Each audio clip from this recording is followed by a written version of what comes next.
Di BAP saudara menjelaskan bahwa kondisi mereka dalam keadaan diam, keadaan mereka Iya, diam. benar, Pak. Jenazah Brigadir J tergeletak, Azan Romer sebut Kuat Ma'ruf dan Bribka RR hanya berdiri terdiam. Ajudan Ferdy Sambo Azan Romer menyebut Kuat Ma'ruf, Bribka RR dan Baradae hanya terdiam ketika jenazah Brigadir J tergeletak di dekat tangga rumah Duren 3 pada 8 Juli lalu.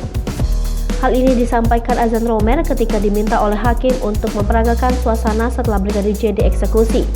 Awalnya hakim bertanya kepada Azan Romer terkait posisi Kuat Ma'ruf, Bribka RR dan Baradae di rumah dinas Duren 3 seusai Brigadir J tewas. Kemudian Azan Romer langsung memeragakan posisi Kuat Ma'ruf dan Bribka RR seusai Brigadir J tewas. Adapun Kuat Ma'ruf dan Bribka RR diganti saksi lain.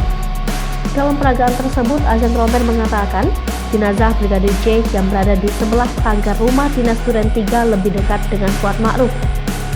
Sementara Bribka RR berada di sebelah kanan Kuat Ma'ruf. Lalu, Azan Romer menyebut seusai Brigadir J tewas, Bribka RR keluar dari dapur dan menuju lokasi eksekusi. Setelah itu dirinya bertanya kepada Bribka RR terkait peristiwa yang berada di dalam rumah dinas Duren 3.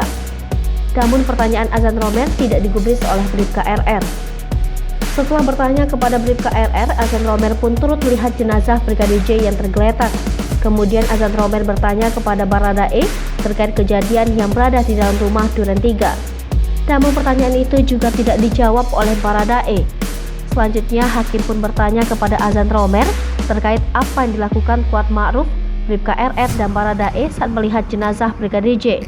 Azan Romer pun menjawab bahwa mereka hanya berdiri dan terdiam.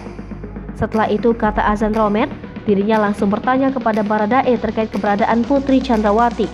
Lalu pada saat itulah Azan Romer mendengar Putri Chandrawati menangis dari dalam kamarnya. Namun terkait penyebab Putri Chandrawati menangis, Azan Romer mengaku tidak mengetahuinya. Sebagai informasi, sidang lanjutan kasus pembunuhan berencana Brigadir J digelar Rabu 9 November 2022. Adapun terdakwa dihadirkan adalah Kuat Ma'ruf dan Bribka RR. Sementara agenda sidang hari ini adalah pemeriksaan saksi yang dihadirkan oleh jaksa penuntut umum. Saksi yang dihadirkan tersebut yaitu asisten rumah tangga hingga ex-ajudan Ferdy Sambo.